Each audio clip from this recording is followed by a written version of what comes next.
Crickets generate their distinctive chirping sound through a fascinating process called stridulation, a form of communication and courtship. The key to this mechanism lies in specialized structures on their wings.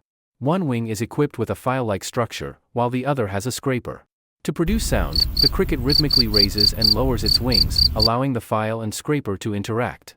The rapid movement results in a series of clicks or chirps, a sound that is amplified by the cricket's body, particularly a resonating structure known as the harp. The frequency, duration, and pattern of the chirping are species-specific, acting as a unique acoustic signature.